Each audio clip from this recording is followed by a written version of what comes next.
All right, for the last segment for today, last video of this Sunday, the stream is going to go a little long, but that's because, the commentary for these Palladium ones is it's a long commentary, and I want to make sure I touch on every comment. I think there are more comments on this one than the first one. Oof, we'll find out. What I will do though is if I did already have an answer to the comment in the first video, I may actually point you to that one. I apologize up front for that, but I don't want to go on a 10-20 minute explanation if I've already done it. So the first one was on cumbersome rules. This one is on dated mechanics. So why did I come up with this topic? Well, I was doing some research a few weeks ago, just on some Palladium stuff, and I kept seeing these two terms thrown around constantly: cumbersome mechanics, cumbersome game, cumbersome rules, dated mechanics, dated, cumbersome, dated, cumbersome. It's so dated, it's cumbersome. So, so I was like, okay, let's put the question out there. And you can hopefully see it on the screen there. It says, what aspects of the Palladium Books Megaverse game mechanics feel dated? This is specifically about game mechanics, not about lore. We'll ask about lore next week. In full disclosure, that lore popped today as this live stream is, on a Sunday. But for the people watching this on a video, which I think this video will go live on a Thursday, the lore one is already out there. If you want to check our YouTube channel community posts, obviously, like, subscribe, and share. Take a look at the description of the video for how to subscribe to Legion of Myth and our various social media, support our charity, donate to us, whatever it is that you like. All right. By the way, I have this cover. So, Weird Guy says, I love this. I actually have this cover signed by Parkinson before he passed. I got it at an EverQuest convention in Minneapolis in like 2001 or something like that. I think that was the year 2002, and Parkinson was there, and I've got this signed and numbered, and I have it hanging up at work because yes, I love this painting. 36 comments, holy crap! Got a lot more than we had before. I might not be able to read all these. Holy balls, we only had like 7 or 8 on the last one, didn't we? Okay. Table Runner. Oh, Table Runner Crispy, one of the 4D guys. He wants to get me ranting right off the bat. I find the skills themselves to be quite dated. Not all of them, certainly, but Radio Basic and some others are far more relevant to a 1980s, 1990s settings. Obviously, he's not in the military. LMRs are still a thing. So, you know what? Now, to be fair, I actually think that he's right on this. It's not going to get me ranting yet. I think he's right. I do think that the skill selection outside of games like System Failure, which are dated to a specific date, could be updated. It's one of the things I did with my rendition of Palladium. I updated the skills to include more IT. You don't need optic systems and all that kind of weird stuff anymore. When you could put it into something that's a little more time relevant. Doesn't mean the skills are bad. So, honestly, the reason I thought I was going to rant was because I know there's some comments in here about there are too many skills in the game. Well, you didn't say that. I think Table Runner Crispy is right on this one. So, now, does that make it unnecessary? Like, it has to be done for Palladium to be a decent game? No, not at all. But I understand the sentiment, and I actually agree with the sentiment that if Palladium were to come, I think Palladium should. But here's the problem. If Palladium does that, that could invalidate a lot of the stuff from the past. So it does make it difficult, right? Where it's like, okay, the character needs to make a radio scrambler roll for this. Like, well, crap, that skill doesn't exist anymore. So what do you do? And I don't think they want to rewrite every adventure, every source book, every whatever. So I can understand that there's some logistics involved in this that might not make it so easily updated. But I can't argue with him on this one. So, all right, Robert Dobbs. Difficult to locate specific rulings in the book. Contradictory rulings. Many people don't actually know how the rules work as written. Okay. So what about specific game mechanics? I'm not sure you really answered the question, but I would like, I think I asked it before in the other one, like, where are the contradictions? Give me an example. I'm not, and I always have to suffix this by saying, I'm not saying they don't exist. I'm maybe just not as versed with the rules to be like, oh, didn't realize that was a contradiction there. Okay. So I'd like to know where these contradictory rulings are. You know, maybe I'll do that. What rulings do you find silly and which ones do you find contradictory? I don't know. Now, Rex Teal, I want to put this up here. I think that's a great comment. Oops, boom. I'm going to let people read it on their own. But the reason why I'm saying that's a great comment is because I think that is a necessary feature of a lot of the settings. Yeah. I mean, after the bomb, well, that's technically in the future, but it's with degraded technology. Rifts is with, it's post-apocalyptic degraded technology. Having the setting being the 80s and 90s, whether it's Beyond the Supernatural, Nightbane, I think that's great. The problem is getting newer players interested in that. That's where it's like, I mean, do I care? I'm not the Palladium business. I don't give a damn about newer players, okay? But Kevin and Sean may have to think about that. And it's one of those things where it's like somebody who's used to working on his iPad. Think about this. Imagine if Palladium made a Shadowrun game, okay? And it used all the rules from Shadowrun First Edition in terms of what you can do. No wireless, everything was basically on 64K RAM, whatever, right?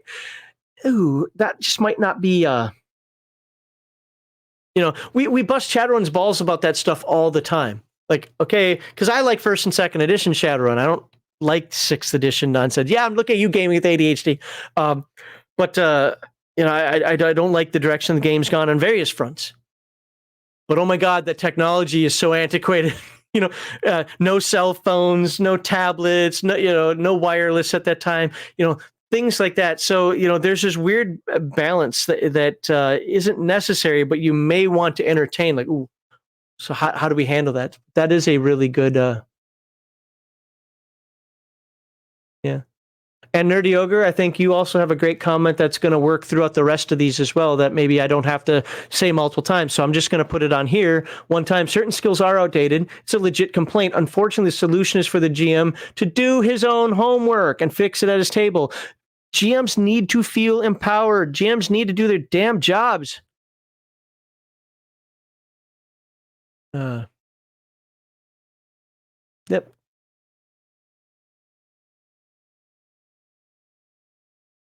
All right, let's keep reading here.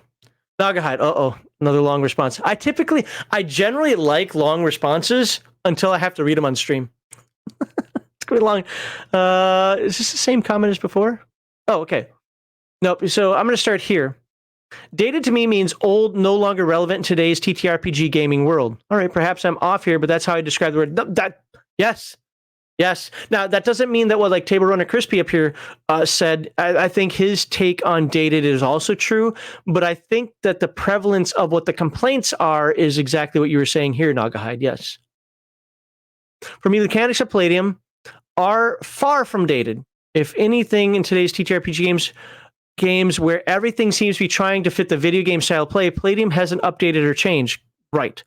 Kept the mechanics, made the games what they are. I think more publishers should bring back the style of TTRPG. We're going to see some comments in here, and I'm going to do my best to not blow up. I'm getting really hungry right now, so I might actually skip some comments that seem repetitive. Where people complain about the dice system should just be a D20. No, that's boring, and you're a boring person. That just no. And I think I don't want to say this out loud, because if it's not true, then I'm going to be blasting somebody that I don't mean to. But no, I have a set of dice. I want to roll all the dice. Games that just roll D20s for everything are boring, but they're simpler. Don't care about simple. I think that the Palladium system of rolling a D20 for combat and percentile for skills is absolutely amazing. I know, because most skills, now you can argue a couple of them, maybe like read sensory equipment or something, although I can debate that as well, that some of them you can maybe do in an action.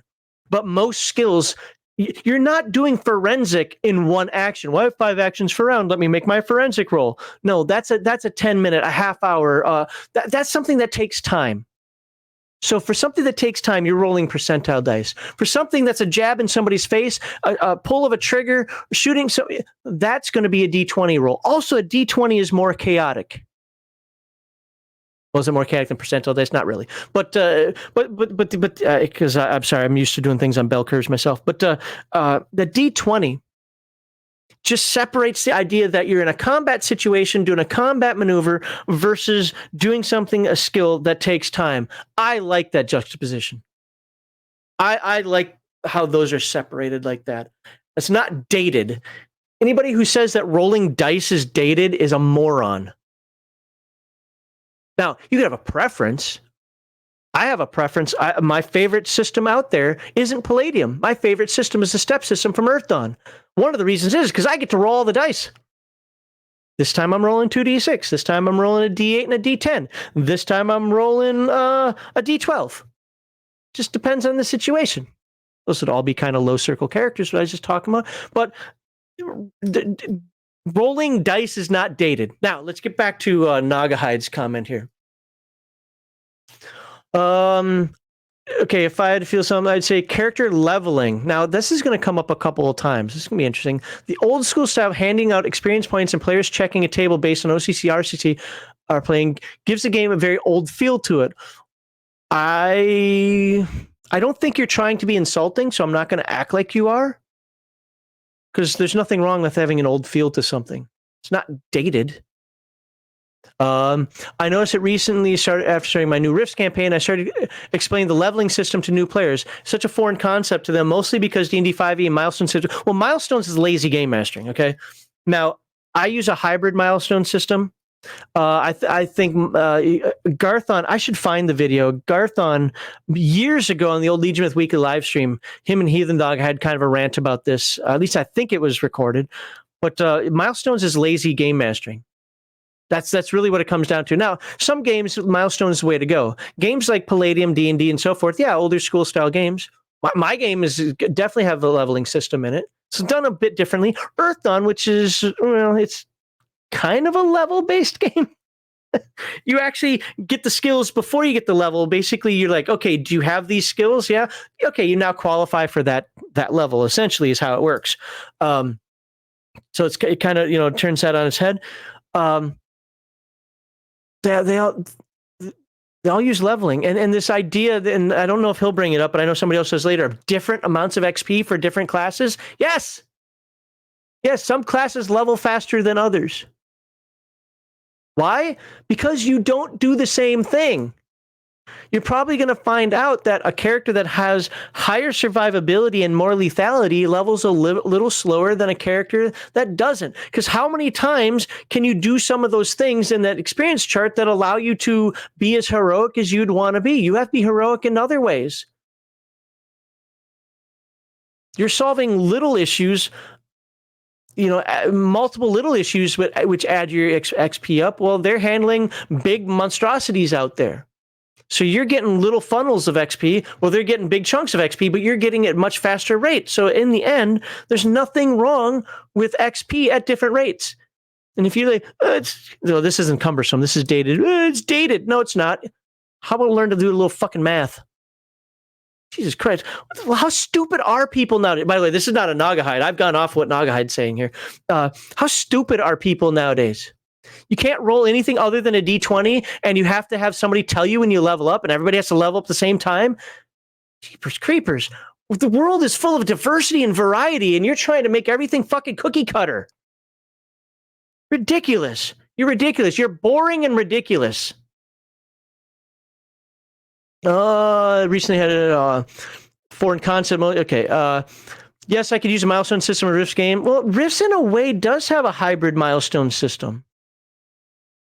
I mean, so that's why I call mine hybrid milestone. You get credit. So like and specifically I'm talking like D&D, right? You get credit for killing the monster. Okay. But I also give out role-playing experience points. I give out experience points for discovering things. I give out experience points. Yeah. How is that milestone? Well, every character that was there for whatever feature, learn something from that, so that all those characters get the XP. Not everybody at the table, but all the characters who are there at that time. So if you guys make peace with with the village, everybody who's part of the negotiation, or at least who is part of playing at that point, gets that XP. Where the people who weren't there don't. It's not just about creature killing. And Palladium's XP system already isn't about that. Palladium's like, did you defeat a minor foe, a major foe? Did you put your life in danger? Now, while those are individual, or some of them are individual, a lot of times defeating a major foe, that's almost basically milestone XP, because everybody who's there is going to get it, right? Because you all have to fight them.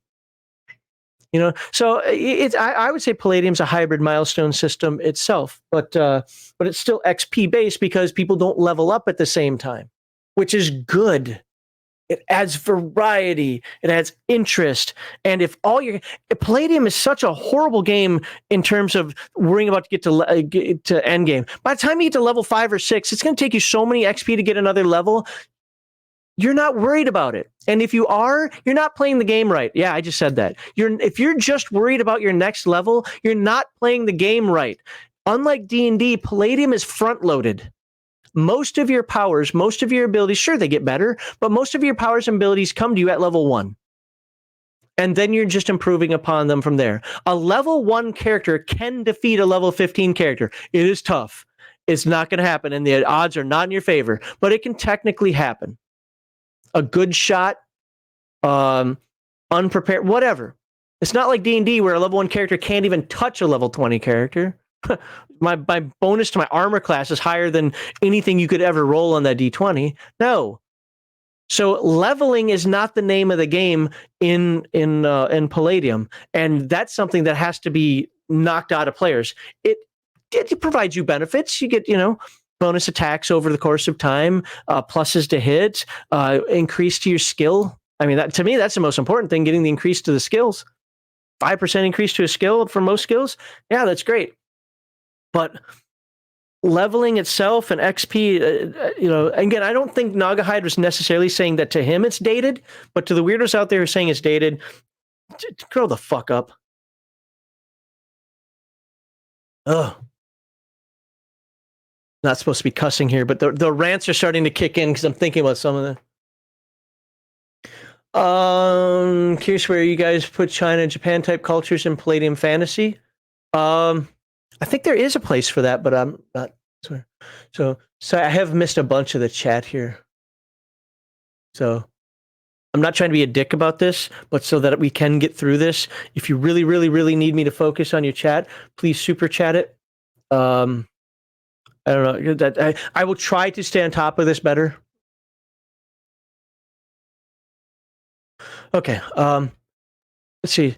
So yes, I could use my again. So just on this, I think that Palladium is kind of a hybrid milestone system. Oh, NS Talkie. Yes, you're the okay. I was right. I'm not going to try to be mean to you, NS Talkie, because you're an Earth Dawn fan, but I'm going to use your Earth Dawn example against you. And if it wasn't here, it's in another comment where NS Talkie says that he's an Earth Dawn fan. Sometimes roll percentile dice, other times roll a d20, no single die mechanic. Again, that's boring. And I can't agree with it. That's not dated. Rolling dice is not dated. Otherwise, that means half the games I have up here are dated. Because most of them roll different types of dice at some point. And Earth Dawn, which I could have sworn it was you that said you were an Earth Dawn fan. Every single step rolls different dice. If you call Earth Dawn dated, just nope. The amount of skills, there's a document on the web that lists them all. It's pretty hilarious how many skills there are. Again, okay, so I was going to say we talked about this. No, we didn't. This is on Friday night on the members only stream. So most of those skills, all the skills in the core book are enough. Whether you're doing Palladium Fantasy, you're doing Rifts, you're doing something else, most of the skills that come out after the main books are niche skills to give characters more flavor, to show a culture of a land. And I focus on two. Excuse me. One is mime. Nobody in their right mind is going to take mime. It's a dumb skill. Oh, wait, unless you're playing in a realm where the mime skill is culturally, puts you on another level culturally, where it can actually help you hobnob with the rich and famous, so to speak. Then you'd be dumb not to take it. But everywhere else, why would you? Okay, so your character's got mime. What are you going to do with it? Okay, now it could be good fluff for the character, and I would actually say that Game Master should. Game Master should. You're playing a Riffs game, and you've got mime. Why the hell do you have Riffs, mime and Riffs? I don't know, but maybe you could use it. Hey, this dates back to the Nema days. This dates back to the old world. And maybe there'll be people who will intellectually be curious about it. Maybe give you some money for it. Maybe there are reasons that a game master could have that in a game. What about wilderness survival? Wilderness survival in the book is just wilderness survival, right? It's not broken down by biome. But let's arbitrarily say that you've got a book now that's breaks out a desert biome and jungle biome and steppes biome and Arctic biome and tundra biome, whatever. You have a choice. Do you want the characters to be hyper niche like that? Where, oh, no, we don't do wilderness survival. We do wilderness survival tundra. Okay. Does it make for a good story or character background that I've got, I was raised in, up with the Eskimos, in Alaska. And I know how to hunt seal. I know how to eat caribou droppings, and I know how to build igloos, but I don't know anything else. Sure, that could be a good background for a character. Is it necessary for you to do that just because it's written in the book? No. Don't have to use those skills. Those skills are for helping you make a niche character. In fact, the way I would probably do it, be like, okay, if you have wilderness survival at 60%, I'm just throwing out a number. Again, when I do numbers like this is just for notional example purposes only, hypotheticals. All right. So you that only has survival tundra, well, I'm going to let you start off at 75% in a tundra, but 60 minus 45% for all other. So you still have the ability to have wilderness survival. It's just not going to be as good because you didn't learn it. The guy who's the generalist is going to be in the middle. In your specific niche, you get a bonus, and outside your niche, you're going to get a penalty.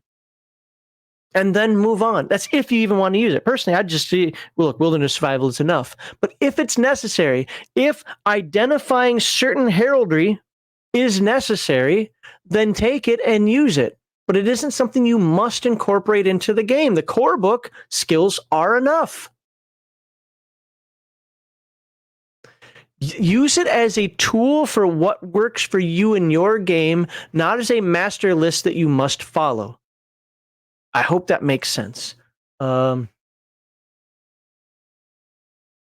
well, Beat Magnet, you're going by the actual rules of the game. I'm just saying like how to handle the skills. But yeah, if you want to just go with the core rules of the game, what I would want to do though is, in that case, what you're saying is I would say, okay, then we're either going to use wilderness survival just all in one, or we're going to use all the biomes.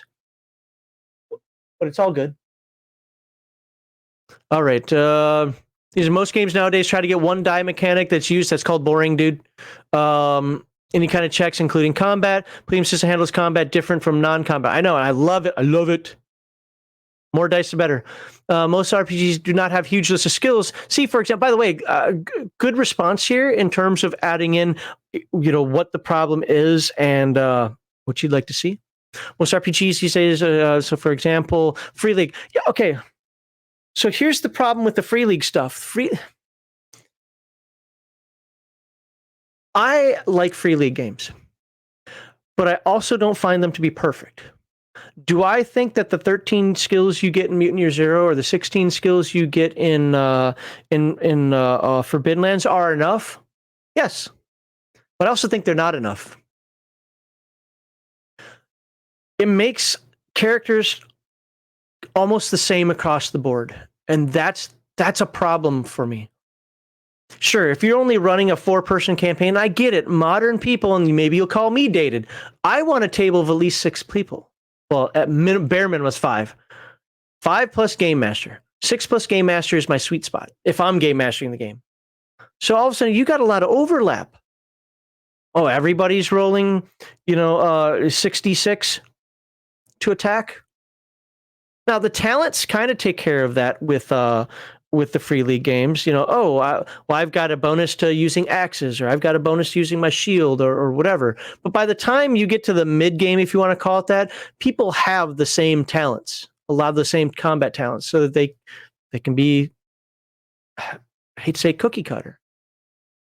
So while I do like it for its simplicity, and I do think that it works, and I do like Mutant Year Zero, Mutant Gen Lab Alpha, Forbidden Lands I've run a bunch of times, it has its own limitations because of that. And that's, I hate to say, I'm going to use the word again, a lot of boredom.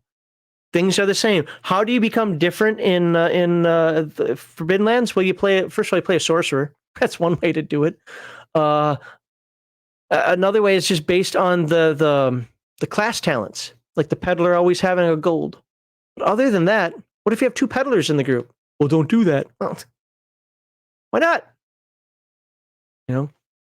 So I don't think that every game is going that route. I mean, you look at the tri-stat system. I mean, Absolute Power is a fairly modern game. And it's like Champions, man. It's got a ton. Now, is it based on an older game? Yes, Silver Age Sentinels, whatever.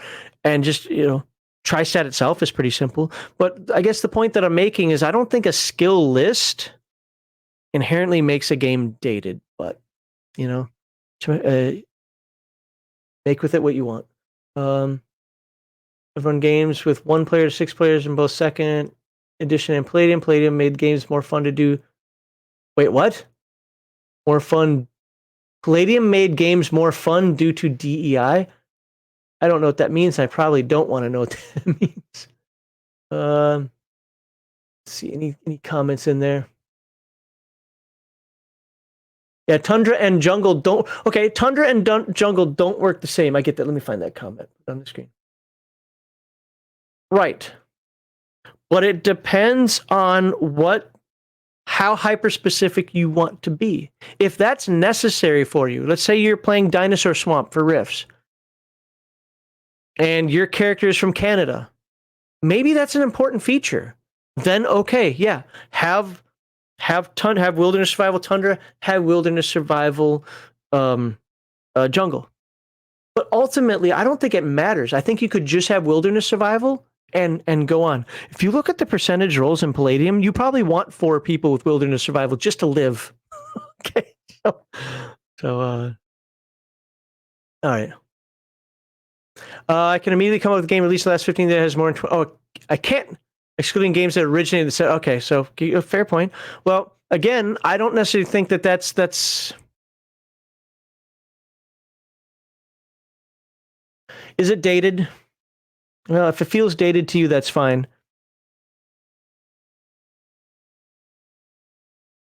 Maybe you're right.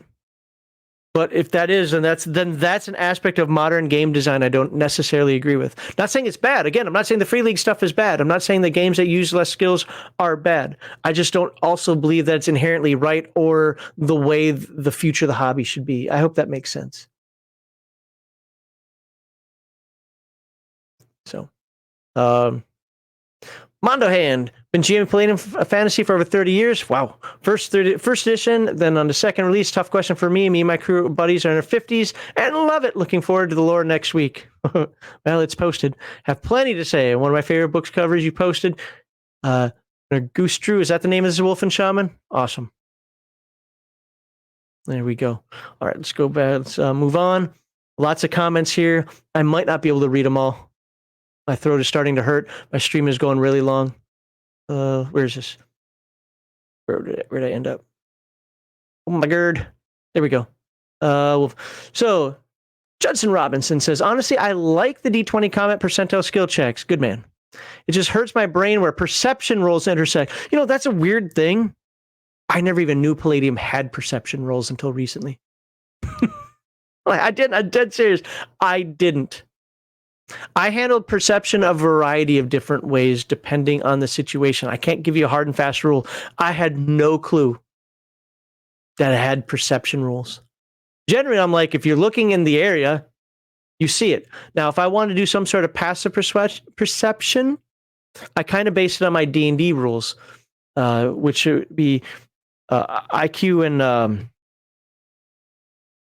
is it ME or MA? I forget. No, I forget. I'm going to be honest with you. I forget. It's been so long since I've run after the bomb. I don't remember. I know that sometimes I had them even rolling a D20 for perception. But yeah, so I never even used Palladium's perception rules, apparently. And maybe they just weren't in those books. Maybe it's a more recent thing. But he says, partly I don't think there should be perception rolls. Passive perception, excuse me. Sorry about that. I was choking on the water I was drinking. So here's how I do it in D&D because I can make it simpler. I have two types of passive perception in Dungeons and Dragons in my AD&D 2e games. One is wisdom and oh my god, how do I not remember? Yeah, wisdom and intelligence. One is wisdom and intelligence. The other is wisdom and dexterity. And then I take those, divide it by 2, and that becomes your passive perception. Wisdom and intelligence is figuring things out. Like, oh, now that's an intelligence roll. No. I'm talking like instinctually figuring things out. Like, it's kind of like a common sense roll, for the lack of a better term, okay? And then I use wisdom, which is also your willpower, your gut instinct, and so forth, and dexterity for, oh God, did I notice that? Okay, so I divide that by 2.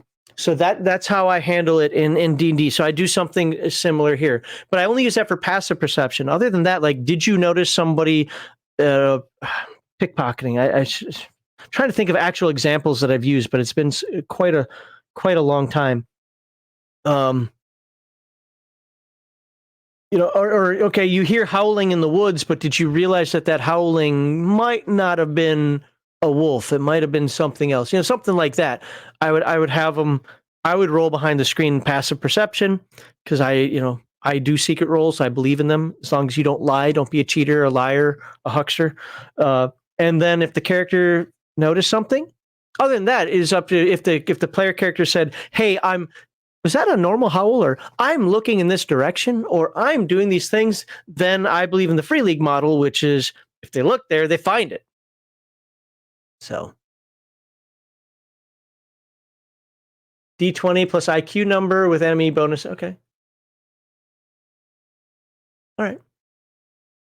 But if they're happening, think they should be percentile, like they're opposing a prowl or camouflage roll. Interesting. Yeah, I don't know. I don't know enough about them. Well, okay, just a D20.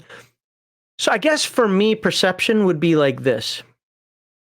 I can see the D20 roll if it's taking an action, if it's taking up an attack, and it's that quick, then I think it should be a D20 roll. If it is something that the character is spending time doing, then it should be a percentile roll. That's my take on that. Other than that, yeah, I don't have an answer for you. Really, the biggest rule difficulty I have coming from fantasy perspective is finding complete explanations of rules, whichever book it was first written in, okay? 20 years after playing, I just discovered body flip throw could be used as a defensive action like a dodge when thumbing through the Ninja and Super Spies book. Okay, well, I want to caution you on something here. You don't actually have to do that. Just because it's in Ninjas and Super Spies does not mean it's meant to be in Palladium's fantasy. I'm not saying you can't have it. Were there medieval martial arts? Yes. Not Arma. Is it Arma? Yeah, Arma is an association that talks about that. But just because circular parry is allowed in Ninja and Super Spies does not mean that that's something that would have been taught in Palladium fantasy. At the same time, it doesn't mean you can't bring it over. Take some of that stuff as a ruling over rules concept where just make the decision whether that's going to fit your game or not. Does it fit your game to allow if body flip throw is a defensive action? If yes, absolutely, add it.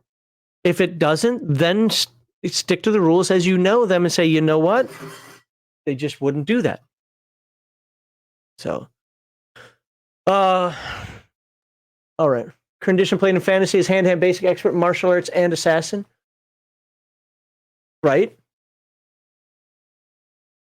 It was something created for Nightbane. Okay, so perception was created for Nightbane. Got it.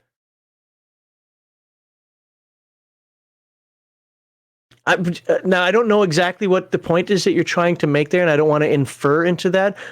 But I will say, based on the reading of that, just because it has martial arts in there doesn't mean that the Ninjas and Super Spies books has to account over. Martial arts doesn't have to be Japanese martial arts. Again, look at Arma.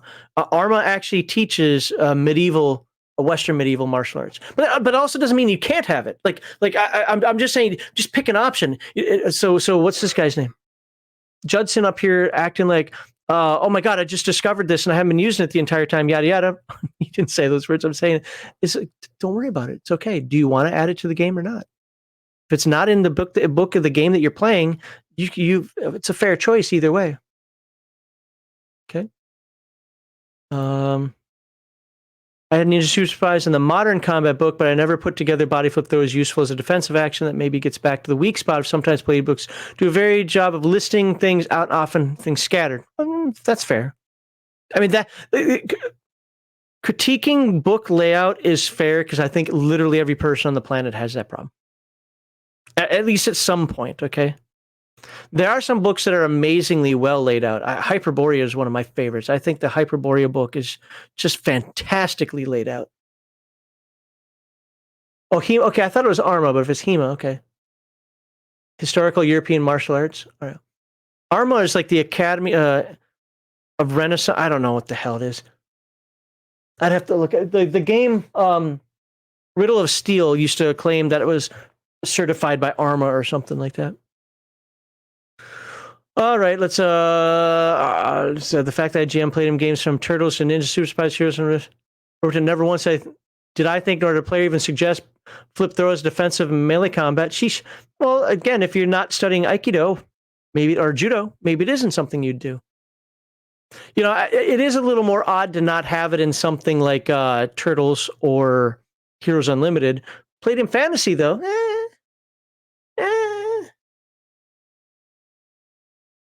So, all right. Andre, there's no contradicting. Okay, now he says there are no contradicting rules, but the rules are written a very confusing way. Okay, that's not dated.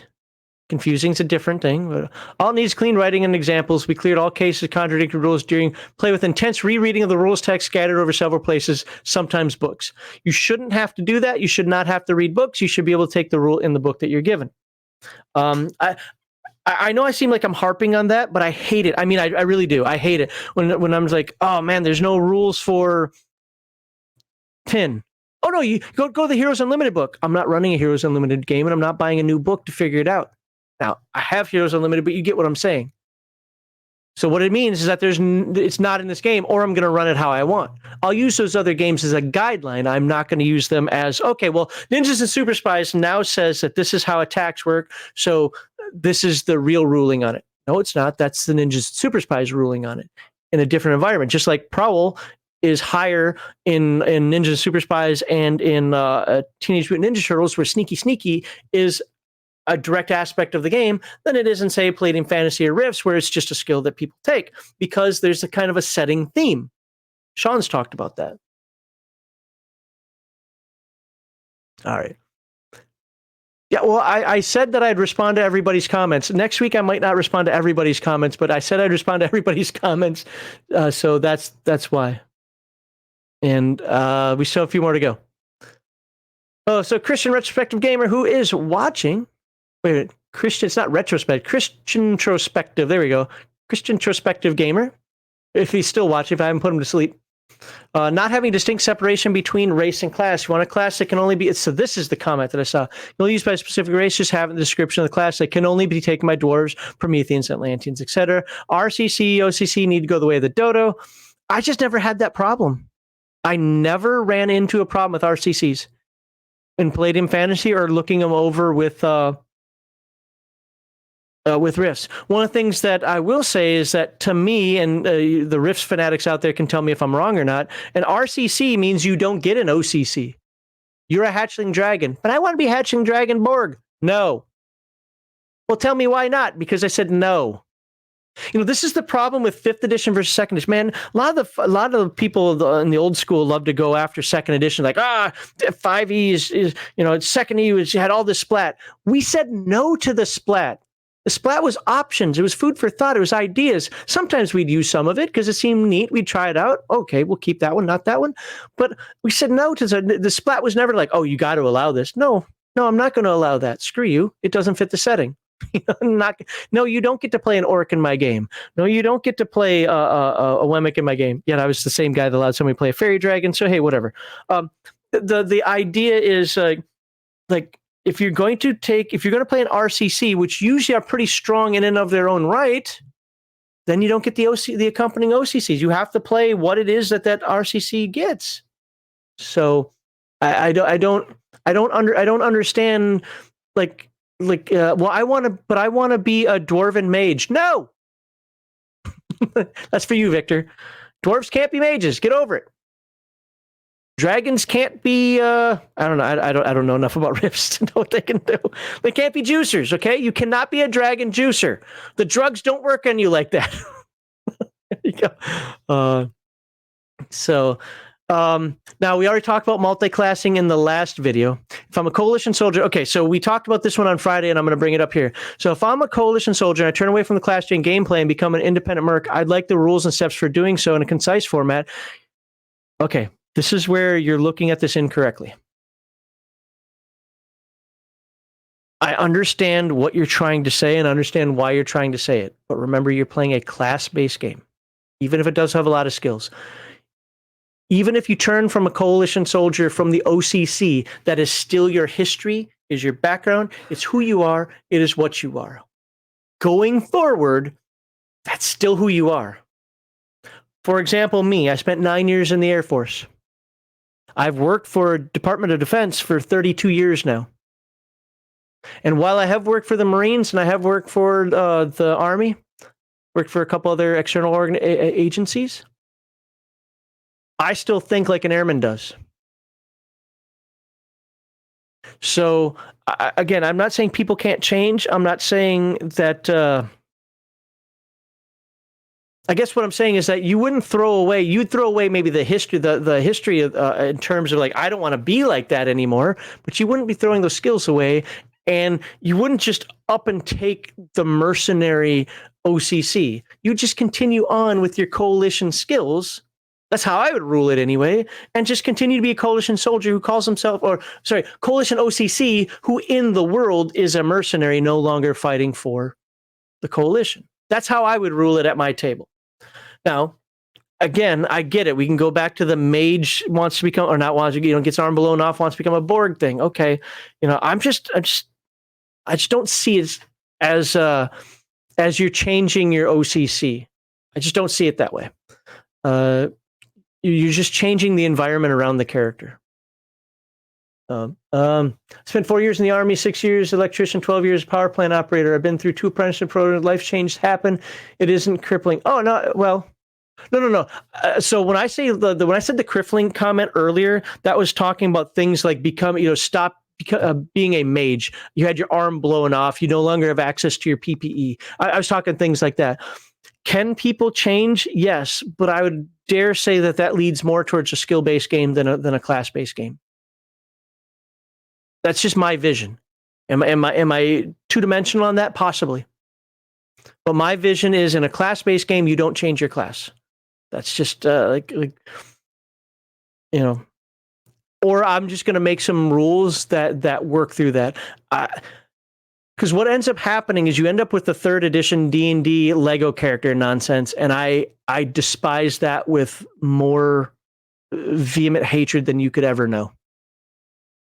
I hate Lego characters, especially in a game like Rifts or Palladium that has like a million OCCs out there. Just pick the one that you want to be. Now, I get the argument that you're making in terms of, life happens, things change. I still think that going from a coalition soldier to a mercenary, I would still rule it. No, you just keep the coalition soldier OCC.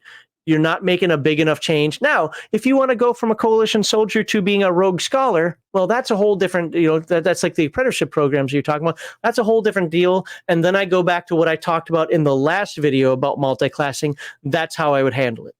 So, but if that makes the game dated,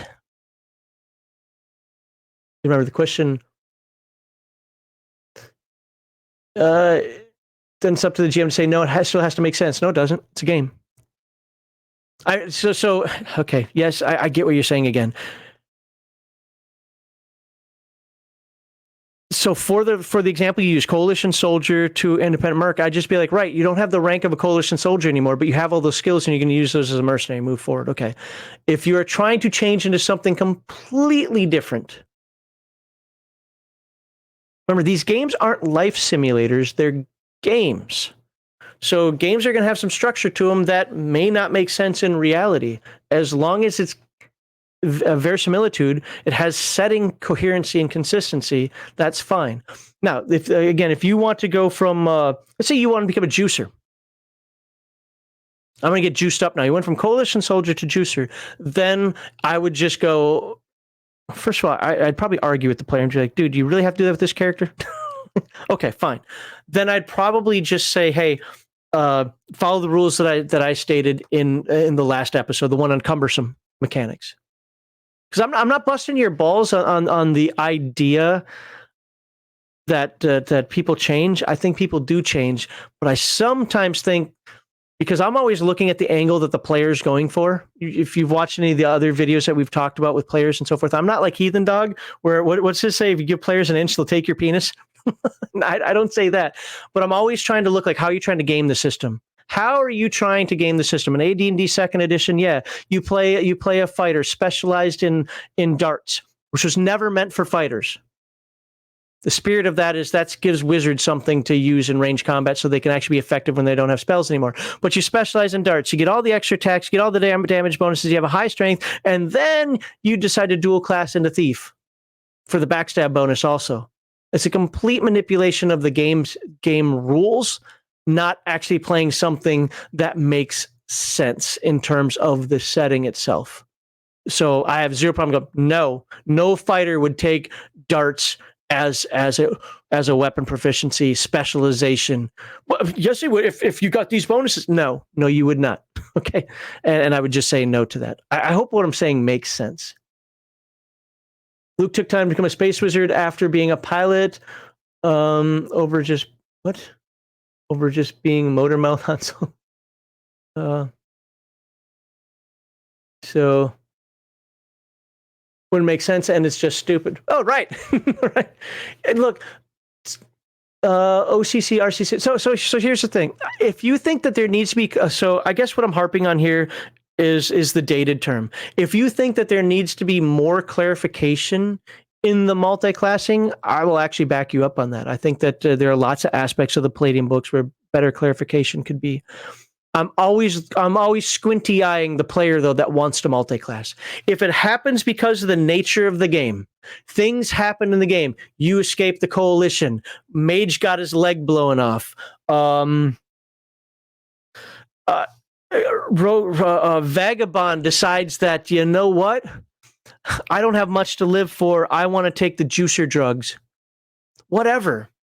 I think rules should be in the game that are coherent. From what I understand, from what everybody's saying, those rules aren't coherent. I would like to think my version of them is, and apparently my version of them is very close to Kevin's version of them. So does that make sense? Oh, yeah, I haven't got to the replies yet, but I'll get to that. So Max's hatred of Lego characters is about the min-max power builds, not about the realism. Yes, that's 100% true. Okay. I'd say there's certain RCCs that can take an OCC. This is Walter MC. Can they? My understanding is that RCCs cannot take an OCC, but if there are those RCCs can take OCC, we'll state in the description which OCC it can take. See, I would be a dick about this. You're either an RCC or you're an OCC. You know? But I'm also pro old Dungeons and Dragons where race was class.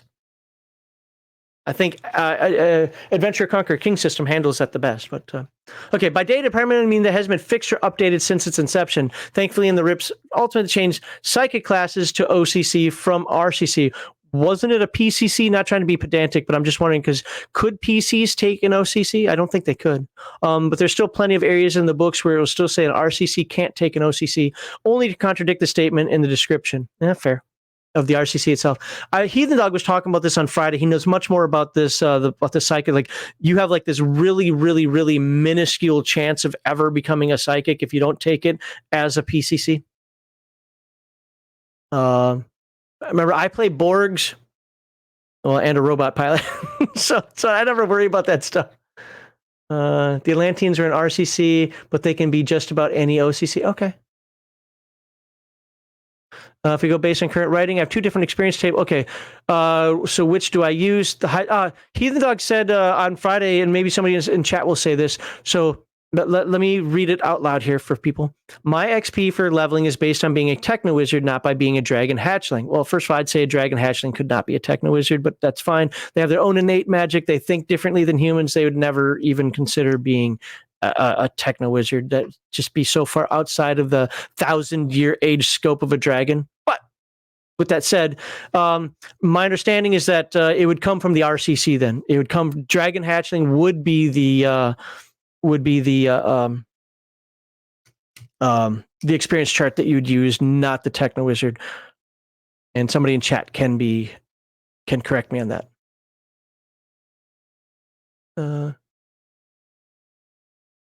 So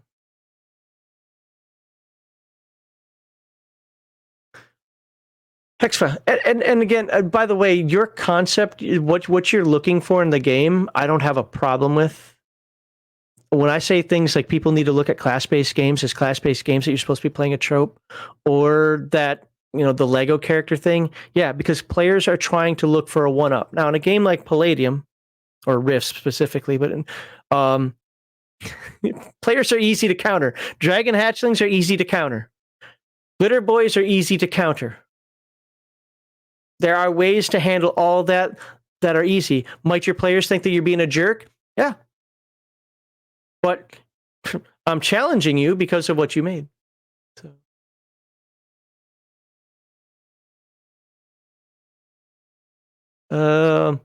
Here are the problems I have with Palladium, having played and run a number of successful games. Combat actions need a bit clearer explanation. Again, that would be more cumbersome than dated, but okay. Didn't realize I wasn't playing it wrong until I played with people from the actual company. Character creation needs some stream. No. Wait, okay. I guess I'd have to note you need. No, I love Palladium character creation. Takes me about an hour and a half to make a character if I restrict myself to one or two sources, but well, that's what you're supposed to do anyway. But from running a game, I end up making most of the group's characters because what I've learned through trial and error is too hard to convey to multiple people. No, everybody should make their characters together. That should be session 0. And if it takes an hour and a half, that's fine. I love because everything's on the character sheet. I love it, love it, love it, love it, love it. If people are like, I don't want to write that much. Well, the thing is everything's on the character sheet. You don't even need to look at the rules of the game pretty much because it's all on the character sheet. So yeah, it sometimes takes me 4 to 5 hours to make a character, especially when I'm buying all the Borg stuff. Yeah.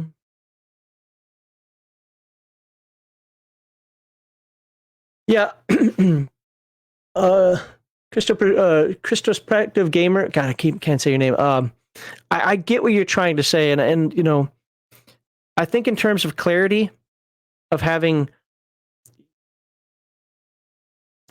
RCCs, OCCs. Here's my cautionary tale, though. I don't want every RCC out there to be every OCC. So as long as I believe, I'm a firm believer in bioessentialism, and I'm a firm believer in race class limitations. So as long as those are identified, I'll agree with you. I'll agree with you. But just because a species is smart doesn't mean that it can do what another smart species can do. I don't have to. But if I'm running a game, okay, so NPC character creation can be a chore if you don't just take averages of everything. I just pencil whip. I just pencil whip it. You got about this many hit points. You got about this many. Again, I do after the bomb, though. Skills. I don't know what makes sense for the character. Seriously, I pencil whip NPCs. Unless it's a named or important NPC, then I actually create a character for it. And like, games that are crazy, affordable, a lot of fun if you don't take yourself or the game too seriously. That's fair. Okay, NPC, I assure you not come up whether... I assure you it will not come up whether or not the cyber demon bounty hunter that's chasing the party has 20% to all domestic skills. I try a month to make your character. Wow. Yeah, I keep coming back to this one because, he wasn't the only one to comment on it. We had it in the other video. I just, 50% of me says, play a class-based game within the spirit of the class-based game and stop trying to wreck the game. The other part of it is like, there are legit reasons why a character would change. I guess what I'm saying is like, if it's the spirit of the character's changing because things happen to the character. Okay, got fired from your job, you can't do it anymore. You were a cyber doc until one too many failed experiments. And you have to go into another line of work. Somebody got angry with you, put a nail in your head, and now you're crazy. I don't know. So for things like that, I don't want players looking at characters as like, okay, I can do this, and then I can multi-class in this other thing, and then I can get all the bonuses, and I can get all the benefits, and I can make this other character in the party not be needed anymore because I can do all this stuff. I guess that's always my issue. Michael Mama says experience point level system in general. That's the second person today to mention that. I've already got my commentary on that. I don't see that as dated. Experience points and level, a lot of games are level-based games. They're not all dated, but if you just don't like it, you don't like it, I guess. Also a way to keep Dragon Hatchling players relevant, considering truly level up based on age, not XP. You go through 20, 30 parties in the span of Dragon Halfling lifetime. Yeah, that's kind of the point. Heathen Dog really talked about this on the members only stream, where a dragon's going to live for 1,000 years. If you want to come into your power, you've got to play for 1,000 years. You're not meant to. So, Dragon Hatchling is a power fantasy character you get up front, and then find out that, wow, what's the Rift's world going to be like in 1,000 years?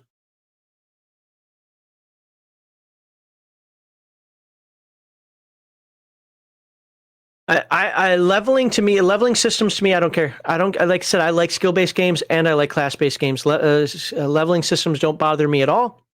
They don't have to be accurate or fair. In fact, I find milestones to be very boring, just like only rolling a d20 for literally everything, and uninspired. I would rather have an experience point system where the thief needs, half as much as the wizard to make to the next level. Especially when there are reasons for that. The wizard is an investment. Well, the thief, you want to be higher level so that he's not dying from all the traps out there, right? I don't believe the game mechanics are dated, just complicated in some areas and organized poorly. I wonder if complicated would fall under the cumbersome. People are frightened away by game mechanics are probably the exact type of people I don't want to play with anyway. Wow. Sounds like something I would say. A good game master will fix it. Again, one of the things I want to just remind, don't be fixated on the rules. Game masters, don't be fixated on it. Have the process down. Morton Olson said, where do I begin? Attack, defense mechanics. Don't know what you mean. The skill system. Don't know what you mean. Hit point versus SDC versus MDC. That's dated? Don't know what you mean. How's that dated? Total disregard for power balance within the game. Good. Balance is a farce. There is no such thing. It doesn't matter if you're playing shitty-ass 5e with your bounded accuracy, or you're playing even shittier-ass 3e with your stupid base attack, but your BAMs and challenge ratings. Nothing is balanced. Nothing. Balance is a stupid concept and should never even be considered. Ever. It's a dumb concept. Just coming out of your mouth, it oozes idiocy. But the juicer can kick my ass. Yeah. We used to have a joke. If Sheris or Garthon or Azure Worm or who else was in that group are watching, they'll remember Elemental Eyesore. Elemental Eyesore. Eyesore was the name of the crazy. He drew eyeballs and everything. I called myself the Elemental because I based it off Battletech. I wanted to be able to fight in every environment. So, as Battletech has the elementals, I wanted to be a cyborg that was an elemental. Because he had one extra attack than me and his attack bonuses were bigger, he would plink me to death constantly. Like if we did little mock fights. When we were doing engagements in the game, I could take a few hits that he couldn't take, but because of his bonuses and because of his extra attack, he usually got the killing blow. He usually did more, what you'd see is more. And so it's Elemental Eyesore. It's fine. There are situations that I could survive that he couldn't even come close to surviving because I had hundreds of MDC. He had tens with his armor. A vagabond is not supposed to do this. So I'll say the same scenario I constantly use. The Glitter Boy, the Borg, and the Juicer are fighting the big bad, okay? But it takes the Rogue Scholar and the Wilderness Scout to get you there safely. You need to get inside this hangar, and inside this hangar is the MacGuffin that you need to get. And there's something big guarding it. Well, the Juicer, the Glitter Boy, the Borg, they're going to be fighting that big thing. But you're going to need the Rogue Scholar to get you inside. And that Rogue Scholar is just as important to get that MacGuffin. And if you don't see that as important or as fun, then you're running two-dimensional games, and then just tell everybody only play combat characters then. Because then once you're inside, who's going to operate the computer to get the information? Who's going to understand the new weapon system or whatever? Look, just because somebody can blow you to Kingdom Come with a gun, I would argue that the Rogue Scholar is overpowered with all his skills. He damn near has every skill in the book. You need some of those source books and pull some of the skills out of there just to give them limitations. So, hey, have a good one, Gaming with ADHD. Sorry I'm cutting into your stream time. I will try to finish as soon as possible here. But the guy who created Cosmic Encounter, hey, great board game, by the way. Had a good take on game balance. Make things equally broken, not broken the same way, just broken to a similar amount. Yeah. Balance is, game masters they don't have to understand balance. They have to understand what's reasonable. Dice are still going to swing things in one direction or another. And if it's about bloat from other, if it's about bloat from like other books, just don't allow the bloat. Heathen Dog has it right. It's not a perfect solution. You don't have to follow this, but if you want the best, easy solution to start, core book, Rift's Ultimate Edition, plus one setting book. Canada, I don't know, Free Quebec, Mystic Russia, and that's it. Leave it to just those. That's it. You want to play in Germany? Just have the NGR book. Maybe Triax, and the core book. That is it. Nothing else. Don't allow. Well, I want to take this book out of Rift's Antarctica. No.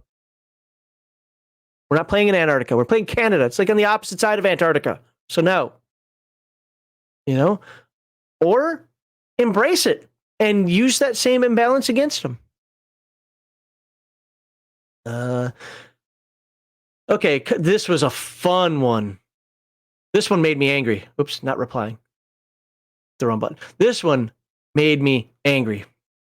Contradictory rules. Rules spread all over the book. The mechanics are almost as bad as White Wolf.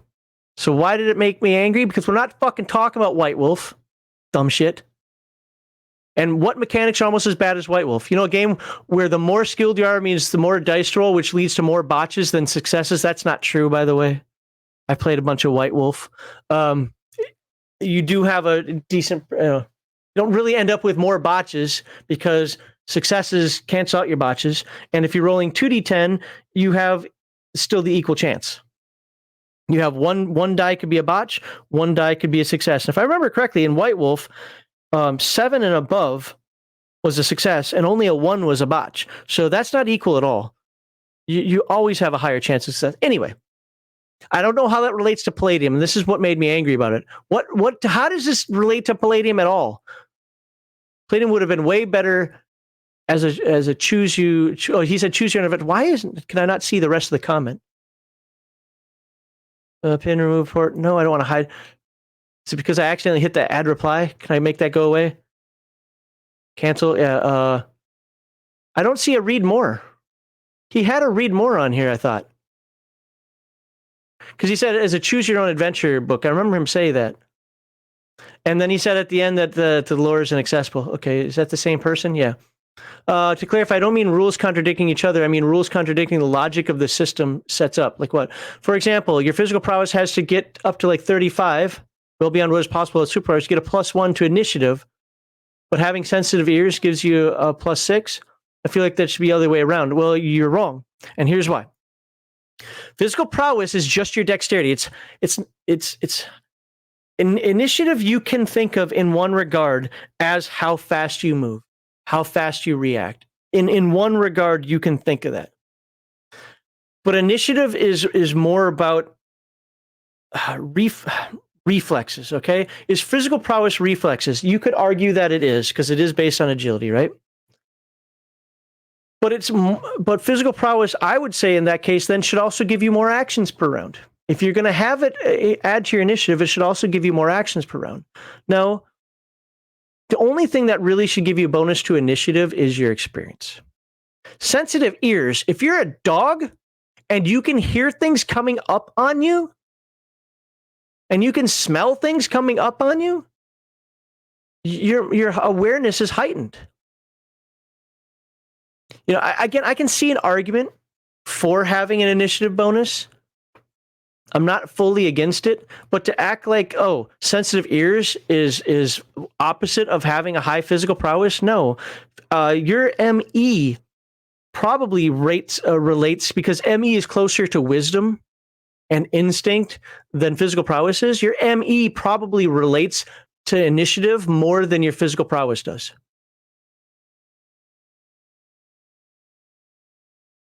Now, does ME actually relate to that? No. I mean, that's willpower, mental endurance. But, you know, again, I could make a better argument for MEMA than I could for physical prowess.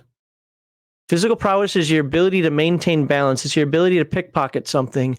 It's not necessarily your ability to react faster. Though I will say I wouldn't deny an argument that could be made for it. But sensitive ears, just as an example, you literally have heightened awareness. Update to the rules. I don't have a lawyer, so I'm not inviting a lawsuit with Big Kev Game. What? I don't have a lawyer, so I'm not inviting a lawsuit with Big Kev Game makes lore inaccessible. Start with North America. Okay. Start with a North America book character and let them go to Atlantis and count the seconds until forced labor begins. Okay. But Atlantis has a ton of great stories going on, just too far removed from what real characters can experience. I don't consider one-half demons, dragons, other magical monsters as real characters. Juicers are about the only survivable class, but even they are toast in the face of heavies that guard Atlantis. I would have to have Heathen Dog to respond to this. I don't know enough about this. Maybe this is a question I can bring up to Kevin.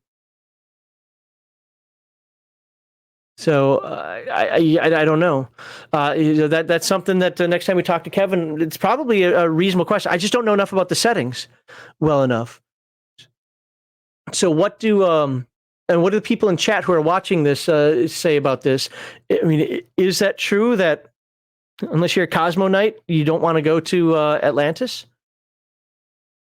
Or is that just somebody that doesn't know how to think through the setting better? Because a lot of times I find that's the thing, like somebody just needs to sit down and think about the setting. Atlantis is a tough place because it's the control of a spool guard. No, I got that. Yeah, I mean, I don't know. I'm not a Rifts guy, so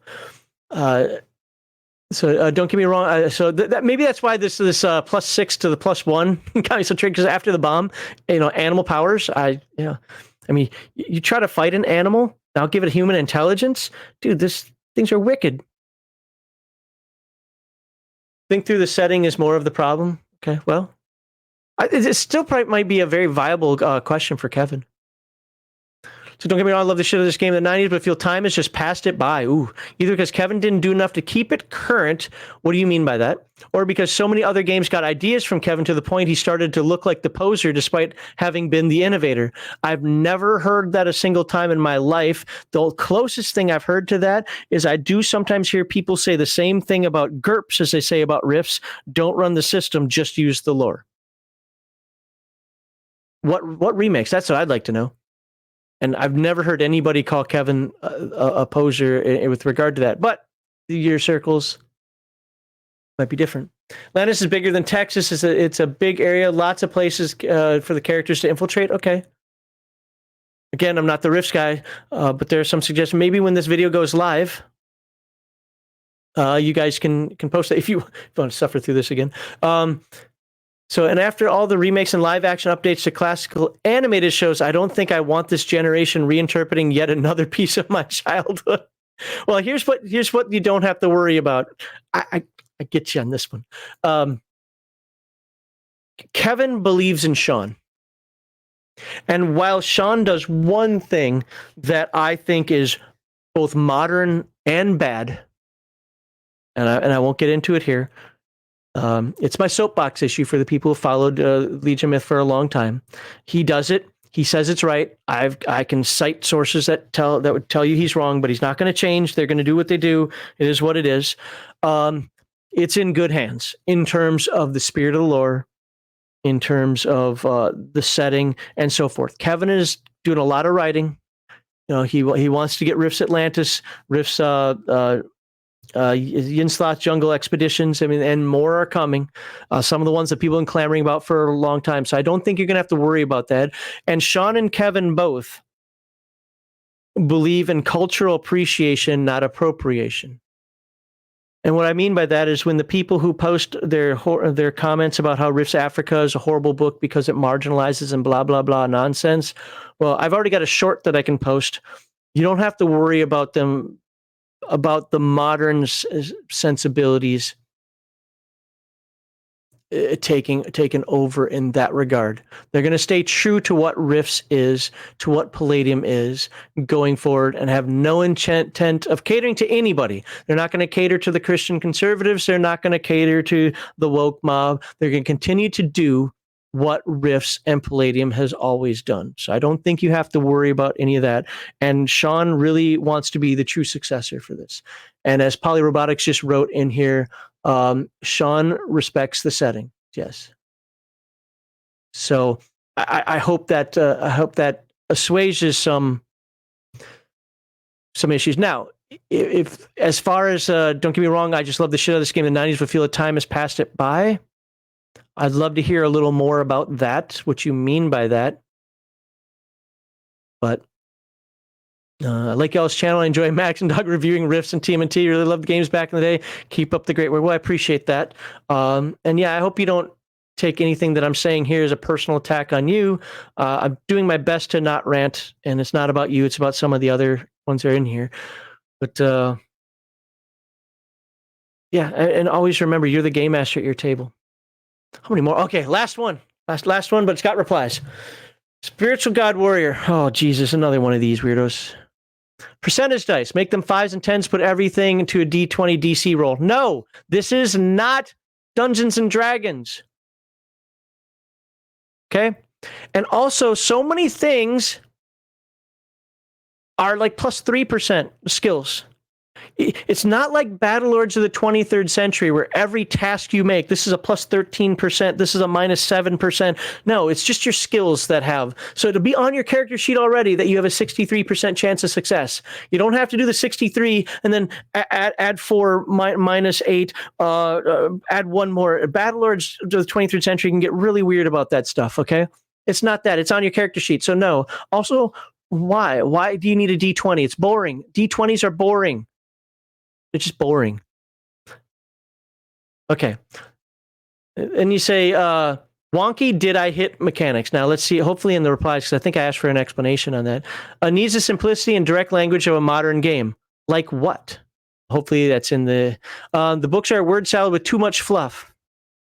I will say that as a technical writer, that there are some times when the verbiage gets a little weird. but I'm also really pedantic about that because of technical writing. But I don't remember. I'm trying to think. That's why I'm like, I never remember a time where I was like, that's too much crap in there. I just need to know what the spell effect is, not a historical record of the first time somebody used. Okay. So what's wonky about the did I hit mechanics? Okay, so he says, start putting everything on a d20 and do away with percentiles. Okay, well, guess what? For the hit mechanic, everything is on a d20. Remember, skills, things that take more than an action, things that take time to do are on the percentile dice.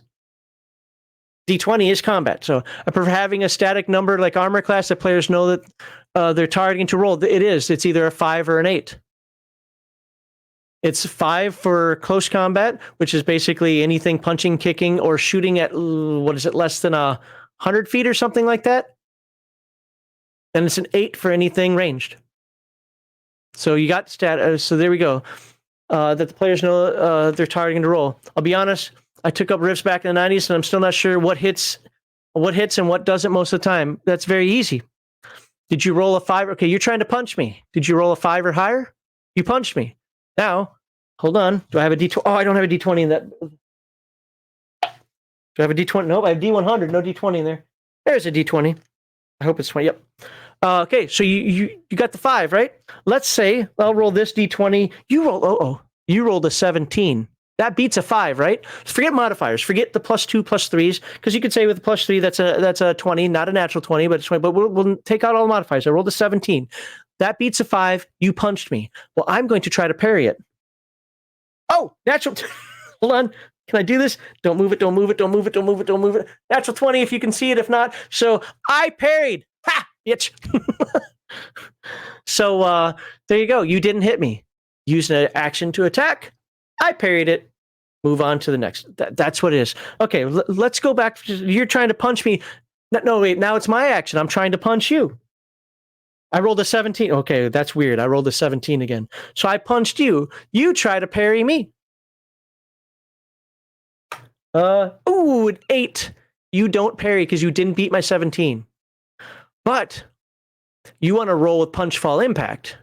So you only want to take half damage from my punch. So, god dang it. I just threw my die away. Yep, went in the trash. Bounced off my leg, bounced in the trash. Luckily I don't have anything nasty in there. Okay. Dang it.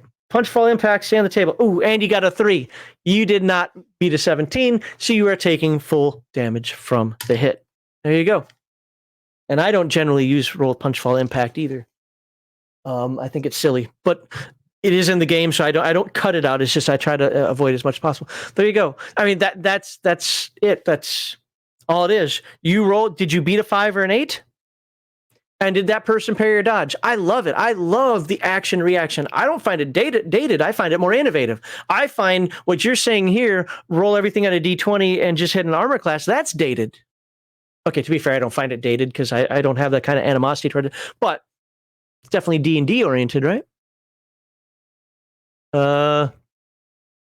Let's see. At least they see I can look at the stat block and go roll a 13 or plus hit the goblin. I never tell my players that. In fact, I have a THAC0 video precisely because the game master I was playing with that time is similar to me. I don't tell the armor class. Screw you. You don't know how tough this goblin is. This might be Ninja Goblin. So roll a die. Did you hit? And just to be clear, you already have this in Palladium. I'm going to beat a dead horse on this one. Did you roll, by the way, periods go inside quotes, not outside quotes. Did you roll a 5 or better or an 8 or better, depending on how you're attacking? Okay. I think the skill system feels dated and requires the GM to own every book. We've already talked about that. We talked about that in the last video, and I think we talked about it in this one as well. If I didn't dive into that in this one, then I definitely talked about it in the last video, the one on cumbersome stuff. Please check it out there because I had a long talk about the intent of that. Love Kevin, but he needs someone who can edit and trim some of the descriptions to the bare essentials. I both agree and disagree with you on this one.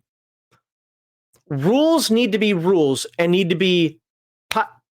But I don't mind fluff at the beginning of a book or at the beginning of a chapter.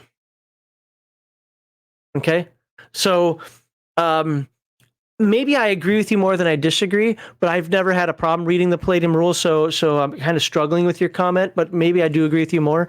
The other thing that I would say is probably more examples. I think if there's one thing that Palladium could do better is just throw more examples. Show me an example of range combat. Kind of like the video that I did on how to do fisticuffs, right? Where I ran through various things that you could do, from simultaneous attack to I forget all the different types of attacks, to throwing people, to whatever else in there, right? Just have an example of there, kind of like what I did with the Thaco video that I mentioned a bit ago. Thaco, in the simplest sense, you're just trying to hit somebody, no modifiers. Okay, let's add in a bunch of modifiers. How do you do that? Maybe like an extreme simple example, an extreme difficult example, whatever. So, may not agree with what I'm about to say, but that's where Shadow Dark excels. I know very little about Shadow Dark except for it's a 5e game, and 5e is boring. Nothing non-essential. I feel like that about Hyperborea. I feel like that about Sword and Wizardry. I feel like that about Adventure Conquer King. So yeah, but those books also read more like technical manuals. And while I'm very pro-technical manual, I just don't think that's in Kevin's nature, number one. And number two,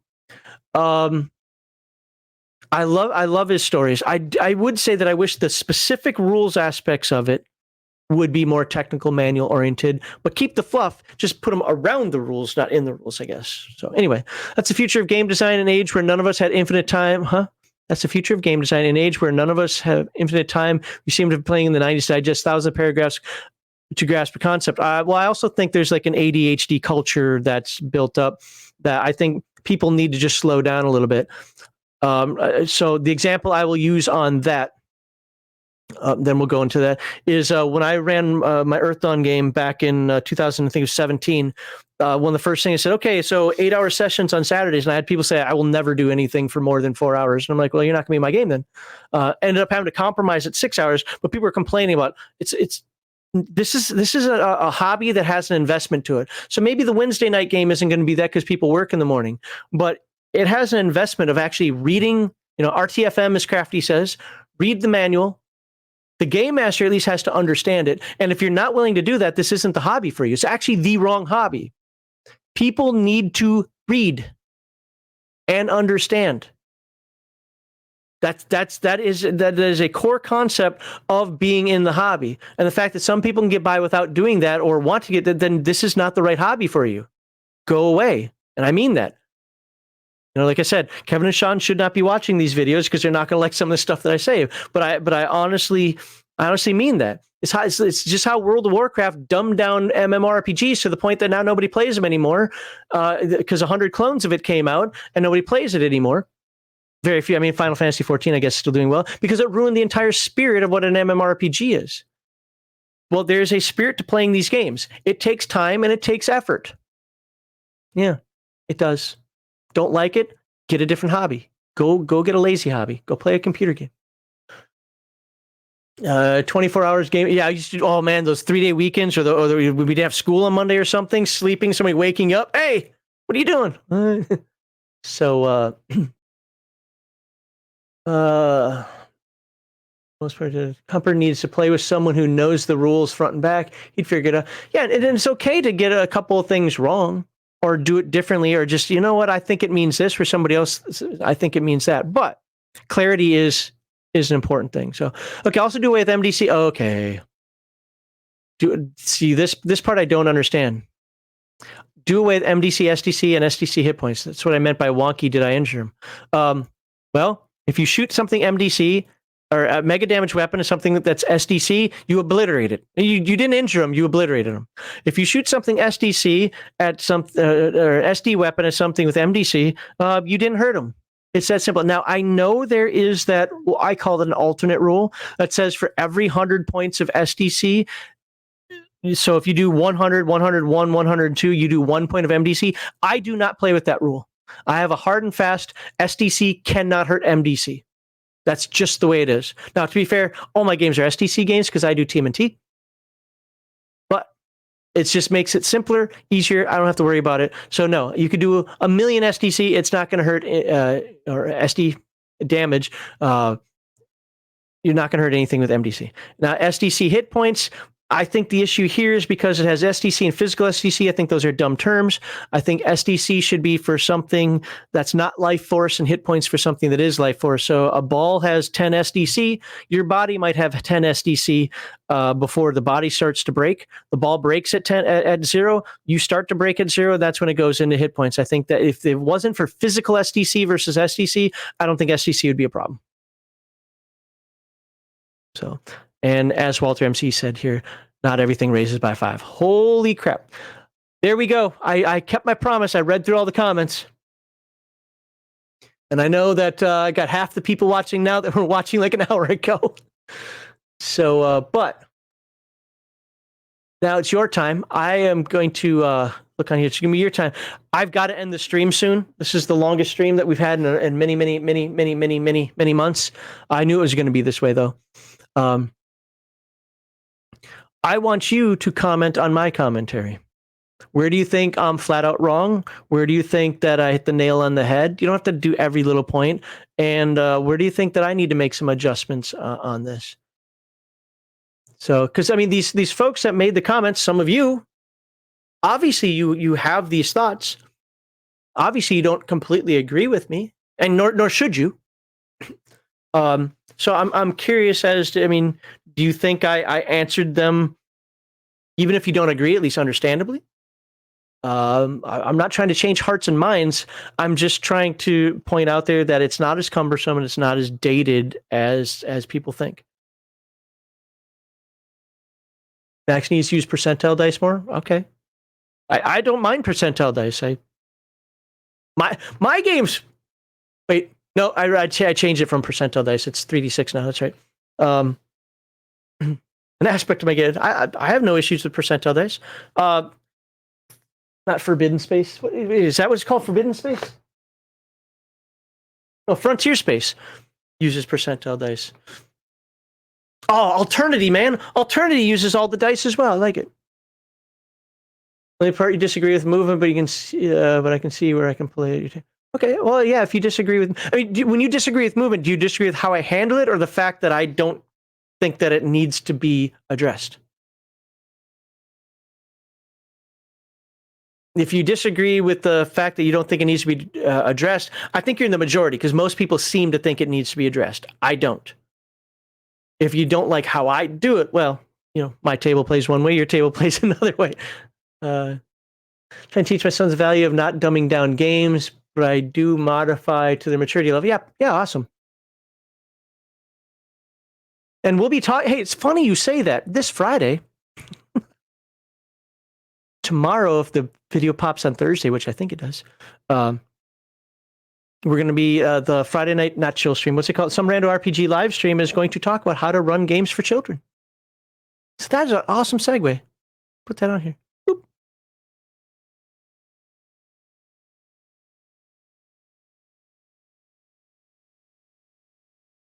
Wait, what? If you use a 50 cal to attack a VW bug, kiss the cat goodbye. If you use a BB gun to attack an M1 Abrams tank, really? Yeah, that's SDC versus MDC in concept.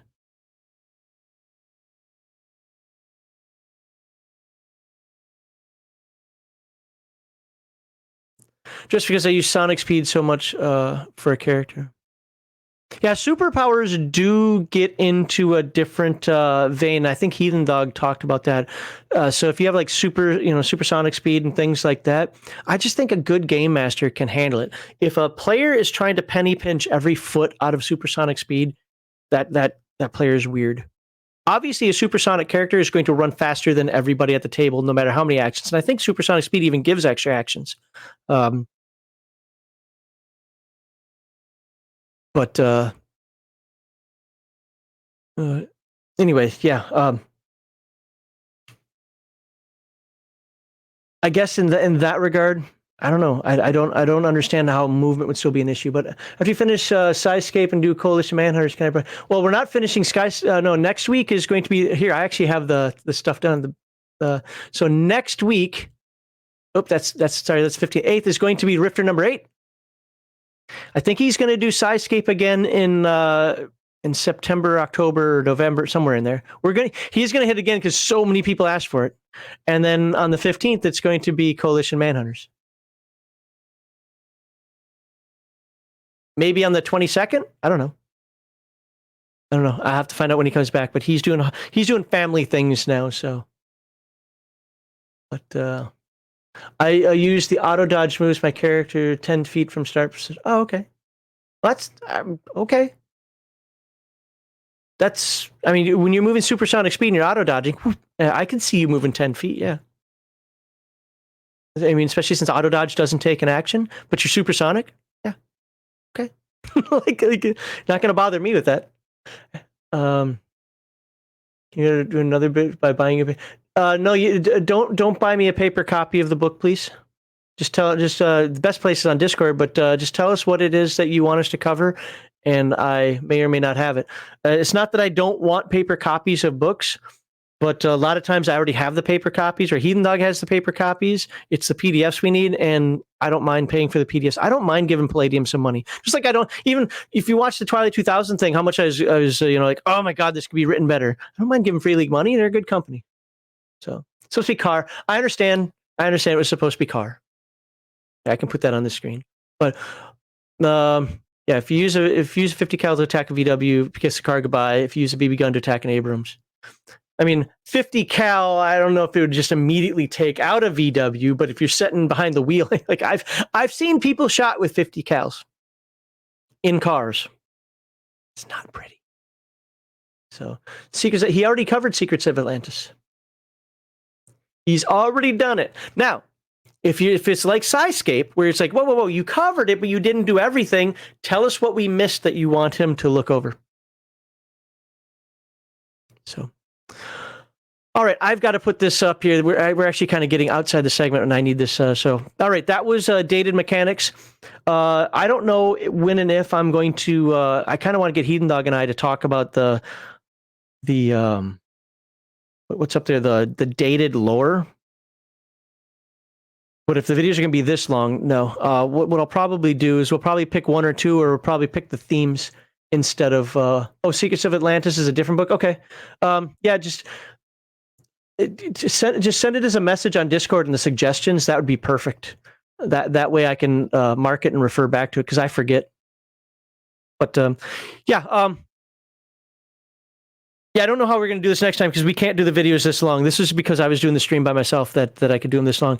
But we'll cover some of the issues that people have with lore at some point and the one rule that was changed. And maybe I will put out there what's a silly rule from Palladium. That some of the Palladium rules are silly. Okay, well, tell us which ones are silly. Because it's really hard to find, when people are like, conflicting rules. Well, what was conflicting? And I didn't get any conflicting answers. So maybe that'll be another question as well. But either way, please like, subscribe, share for more gaming content, and specifically, apparently, a lot of Palladium content coming up. So thank you for being here.